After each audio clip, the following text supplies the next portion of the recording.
Mike, I see your name everywhere, and I see DC Central Kitchen everywhere. We had some Planet Ford students come out and visit, it was Butler's Orchard, and talk about some of the apples that wouldn't have made it to market because cosmetically they were bruised, but they were perfect for your kitchen. So I'm wondering if you can share with the group more about DC Central Kitchen model and how food loss plays into that. Sure. So I think we're hearing a lot of wildly troubling and disturbing numbers. So let's try to look at the positive side if we can. First, I just have to pick up on something that Ben said about the Bill Emerson Good Samaritan Food Donation Act of 1996. When Robert Egger founded DC Central Kitchen, and yesterday was our 26th anniversary. Nothing to celebrate, something to mark. We still have a long way to go, but when he started looking at this food waste as an opportunity, as opposed to the tragedy that it is, Marriott Corporation was the first company that really got behind this, and it was really their corporate heft, their legal team, their investment on Capitol Hill that facilitated that act going forward with Dan Glickman, who was the Secretary of Agriculture at the time in the Clinton administration. So that was a big piece of what we did so that this business of repurposing waste, of creating opportunity and empowerment opportunities could be replicated and taken nationwide. And so the kitchen then was based on this idea that waste is wrong. That waste could be food, it could be productive minds, it could be kitchens that weren't being used. And when we started, we were really focusing on the end of the food system, restaurants, hotels, caterers. And as you say now, we're really moving to the other end of the food system, to farms, and really focusing on food that sadly is cosmetically or geometrically or aesthetically challenged in such a way that it really has no commercial value.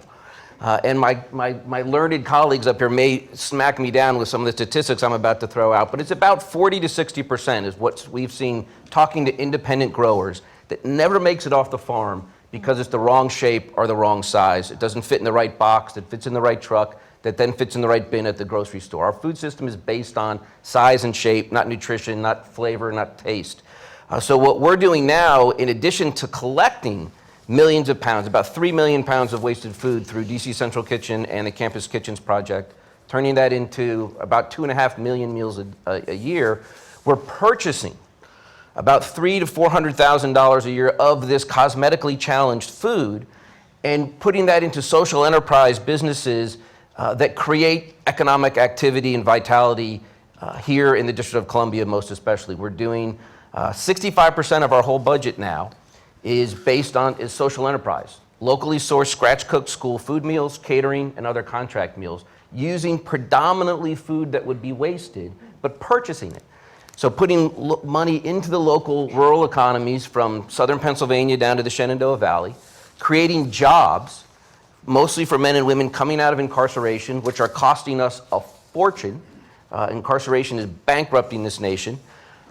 Taking folks that have battled addiction, that have been victims of abuse, people that have been chronically homeless, chronically unemployed, and since the recession in 2008 when we started this, we've created about 80 jobs, most of which are now held by this population that was also sucking money out of our economy along with this tragic food waste.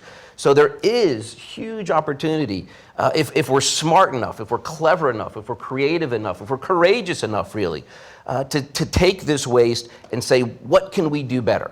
To close our eyes and see with the third one, to look a little differently and say, this can happen, this can make change, and this can make our communities stronger and more vibrant.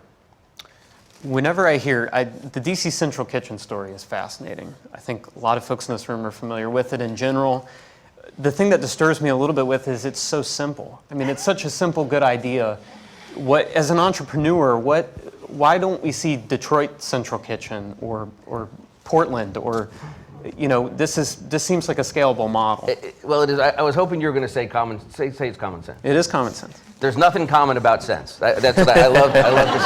Thank you for saying. Well, now you've got that. So that's one of my favorite. My years in the food business has taught me that there's absolutely nothing common about sense. The kitchen was built to be replicated and scaled, and so there are about 80 community kitchens now around the country that are based on our model.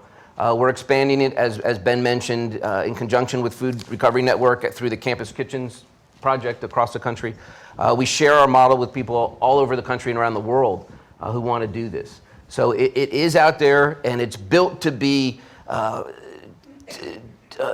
scaled or put into work the way it best works for the community. So we're not going to do Detroit Central Kitchen or Philadelphia or Baltimore or Buffalo, but we will absolutely want to help people to do those kinds of projects in their communities. Plus, you get Anthony Bourdain to show up to your event. So Tony's awesome. If Danny and I can chat later about how And Tommy Colicchio, who's just That's here right. too, he's been terrific.